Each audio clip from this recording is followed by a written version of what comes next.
He controlled $12 billion in drugs. He bribed federal agents. He killed rivals with his own hands. Then, in 2018, a single phone call shattered everything. A bullet found him in the back of a pickup truck near Nogales. The Phoenix Cartel was no more. But how did this kingpin become one of the most feared men on the border? What secrets lay buried beneath the desert sands? Let's begin with the man who built an empire on blood and fire. Javier Morales was born in 1972 to a Mexican mother and an Arizona father. His childhood split between the gritty neighborhoods of Phoenix and the violent streets of Tijuana. His father worked as a truck driver, ferrying goods across the border until a smuggling operation went wrong and he vanished. At 14, Javier was caught stealing from a warehouse in Tucson, sentenced to juvenile detention. But prison didn't break him, it hardened him. He learned how to read maps, how to count money, how to survive. By 18, he was running a small-time meth lab in the desert, selling to cops and dealers alike. The real turning point came in 1995.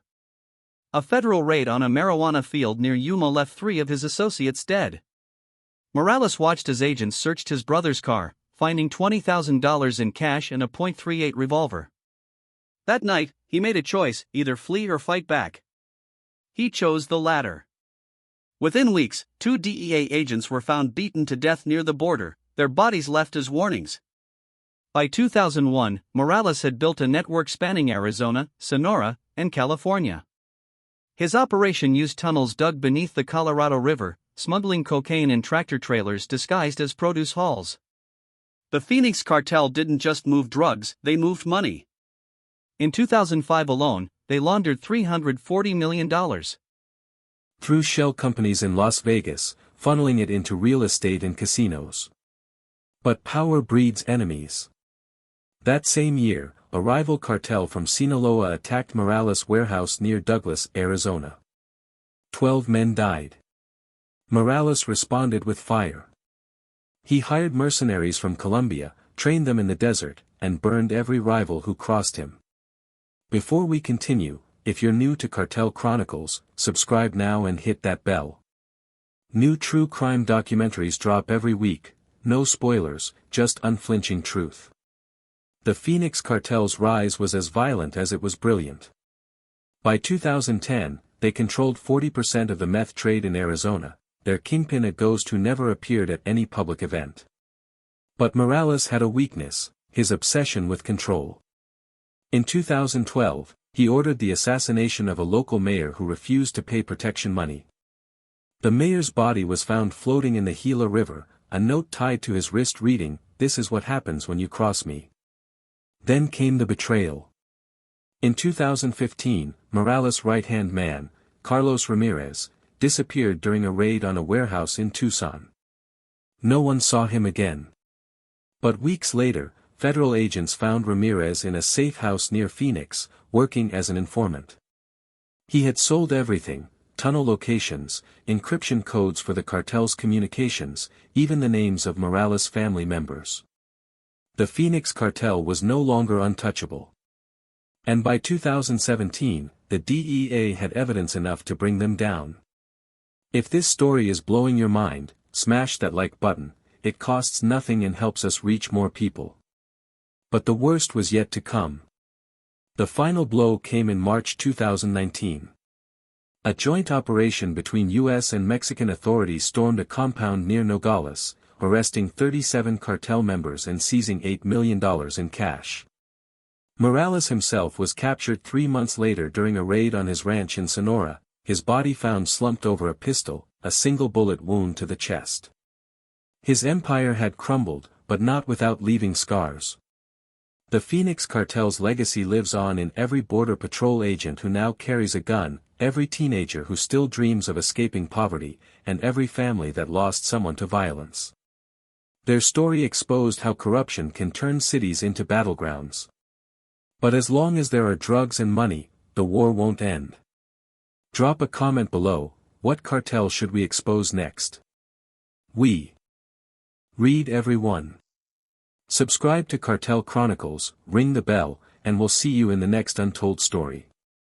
The collapse of the Phoenix Cartel marked a turning point for law enforcement agencies along the U.S.-Mexico border. In the wake of Morales' downfall, federal and local authorities recalibrated their strategies to address the vacuum left by the cartel's disintegration. Border Patrol agents, once seen as reactive to the chaos of drug trafficking, began adopting more aggressive tactics, increased surveillance technology, fortified checkpoints, and a greater emphasis on intelligence gathering through informants within the Mexican criminal underworld. The FBI and DEA expanded their collaboration with Mexican authorities, leading to joint operations that targeted not just remaining cartel factions but also the corrupt officials who had once enabled the Phoenix Cartel's rise. This shift in approach was not without resistance. Some communities along the border viewed the intensified militarization of law enforcement as an overreach, fearing it would exacerbate tensions rather than resolve them. Yet, for every critic, there were countless others who saw this as a long overdue reckoning. The Phoenix Cartel's fall had exposed the vulnerabilities in the system, and now, with renewed determination, agencies on both sides of the border worked to ensure that no future cartel would replicate its brutality or influence. However, even as the cartel's grip weakened, the scars they left behind lingered, etched into the bodies of victims, the economies of towns ravaged by violence, and the collective psyche of a region forever changed. The human toll of the Phoenix Cartel's reign was immeasurable, a shadow that extended far beyond the headlines of cartel wars and federal raids. In small border towns like Nogales, where the cartel had once operated with impunity, entire families were left to grapple with the aftermath of violence. Children who had grown up in the shadow of gunfights now found themselves haunted by stories passed down through generations, tales of cousins lost to bullet wounds, parents who vanished during raids, and neighbors who turned on each other out of fear. Local schools became battlegrounds for a different kind of war, not one fought with weapons, but with trauma. Teachers reported rising rates of anxiety and depression among students, many of whom had witnessed the brutality firsthand or lost loved ones to cartel violence. Churches and community centers became places of refuge, where families gathered not just to pray but to find solace in shared suffering. Yet even as these communities tried to rebuild, they remained tethered to the past, their streets still marked by the scars of a conflict that had taken more than lives. It had stolen their innocence, their safety, and, in some cases, their futures. For every law enforcement victory against the Phoenix Cartel, there were countless stories of quiet devastation, reminders that the war on drugs was never just about cartels, it was about the people who lived in its crosshairs. The collapse of the Phoenix Cartel did not eradicate corruption, it merely shifted its shape. Behind the scenes, the same networks that had enabled the cartel's rise persisted, adapting to the new reality where law enforcement was more vigilant and cartels were forced into hiding. In cities like Ciudad Juarez and Tijuana, officials who had once taken payoffs from the Phoenix Cartel found themselves dealing with newer, more elusive factions, cartels that operated not just in drug trafficking but in every corner of the Mexican economy, from real estate to politics. Bribery still ran rampant, though now it was often more discreet, cash payments hidden under floorboards, favors exchanged through intermediaries, and political alliances forged behind closed doors. Even as federal agencies cracked down on visible corruption, the deeper rot remained, a festering wound that no amount of arrests or indictments could fully excise. The Phoenix Cartel's downfall had exposed the fragility of institutions meant to protect citizens from such systemic decay, but it also revealed how difficult it was to root out corruption when its beneficiaries were not just criminals but powerful figures with influence in government and business. In this new landscape, anti-corruption efforts faced a daunting challenge: how to dismantle networks that had grown so deeply entwined with the fabric of society itself. Some progress was made, task forces formed, whistleblowers protected, but for every official brought to justice, it seemed there were 10 more who slipped through the cracks, ensuring that the cycle of corruption would never truly end. In the years following the Phoenix Cartel's downfall, new cartels emerged to fill the void left behind, each with its own methods and ambitions. While the Phoenix Cartel had been a dominant force in the drug trade along the U.S.-Mexico border, its collapse did not signal an end to organized crime, it merely reshaped the battlefield. The Sinaloa Cartel, once the most powerful cartel in Mexico, saw an opportunity to expand its influence as rival factions vied for control of territories previously held by the Phoenix organization. At the same time, newer groups like the Jalisco New Generation Cartel, CJNG, rose to prominence, adopting more brutal tactics and leveraging technology in ways that had not been seen before. Unlike the Phoenix Cartel, which relied heavily on traditional smuggling routes and local corruption, these new factions were increasingly global in their operations, using encrypted communications, drones for surveillance, and cybercrime as a tool of both profit and intimidation. This evolution presented an entirely new challenge for law enforcement agencies, which had to adapt not only to the shifting allegiances among cartels but also to the growing sophistication of their methods.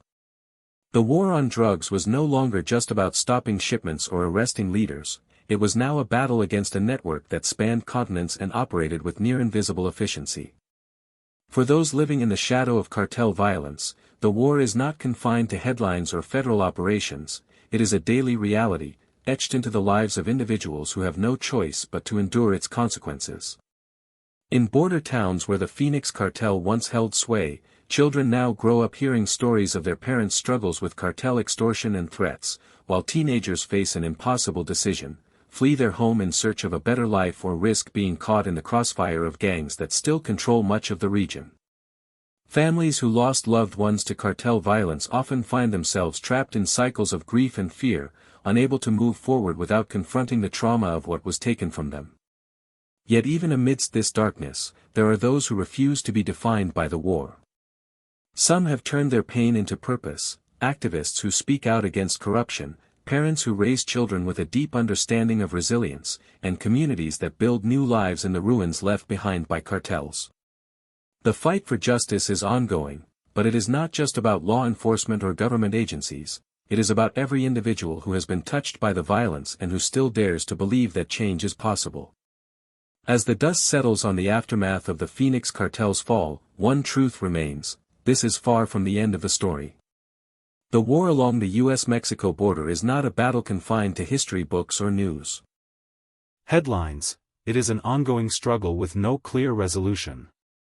Every raid, every arrest, and every victory against cartels is met with new challenges, as the criminal underworld adapts and evolves. But this is also where you come in. If you've watched this episode and felt the weight of what we've uncovered, then you understand that the fight for justice doesn't stop here. We need your voice, your insights, your questions, and your passion to drive change. What cartel should we expose next? Share your thoughts below, we read every comment. And if you believe in uncovering the truth, don't forget to subscribe to Cartel Chronicles, ring the bell, and join us for the next episode of this unrelenting journey into the heart of a war that never truly ends.